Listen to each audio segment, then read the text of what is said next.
नाम विजय शाह और बातें भगवान बचाए। अक्सर विजय शाह जी जब मंच पर होते हैं तो ऐसा कह जाते हैं जो बाद में पछताते हैं। जिन्होंने हमारी बेटियों के सिंदूर उजाड़े थे, वही कटे पिटे लोगों को हमने उन्हीं की बहन भेज करके उनकी ऐसी की तैसी करवाई। एक बार मोदी जी के लिए जोरदार ताली बजाएं।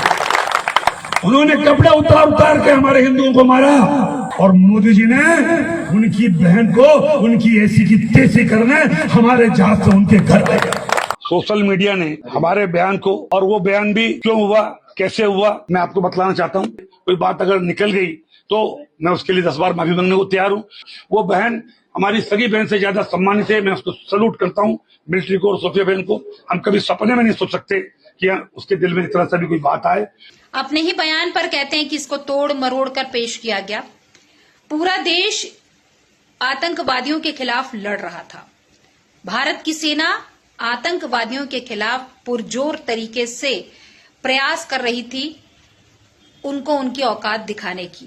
ऐसे में जब प्रेस कॉन्फ्रेंस होती है, क्योंकि हमारे देश की बेटियों का सिंदूर उजड़ा था, तो इसलिए प्रधानमंत्री नरेंद्र मोदी जी ने आर्मी से 2 महिलाओं को आगे किया। प्रेस कॉन्फ्रेंस उन्होंने आयोजित की, किसके साथ मिलकर?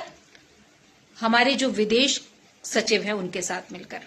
तो मैं आपको बता दूं कि 2 महिलाओं को जब आगे किया तो उन्होंने बकायदा इस ऑपरेशन सिंदूर की जानकारी दी।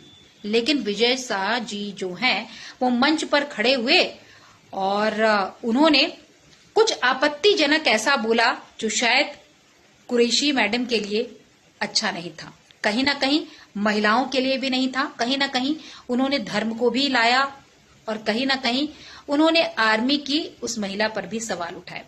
बाद में उन्होंने कहा कि इसे तो तोड़ मरोड़ कर पेश किया जा रहा है, लेकिन हाईकोर्ट ने इसे बड़ी ही संजीदगी से लिया।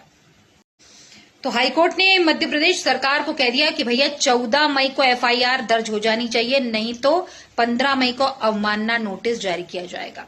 तो अब कुल मिलाकर कहा जाए आगे क्या कार्रवाई करेगी मोहन सरकार, ये देखने वाली बात है। लेकिन हम आर्मी में जाति धर्म नहीं देखते। पहली बात, हम भारतीय हैं, हमारी पहचान भारतीय है, हम भारतीय सनातनी है, उसके बाद किसी जाति या धर्म के हैं।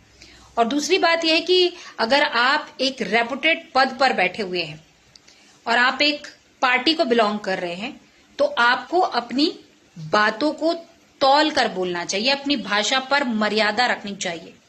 फिर वो बात किसी बेटी की हो, किसी पद पर बैठी हुई महिला की हो या किसी और की हो, अपनी बातों को तौल कर बोलना चाहिए।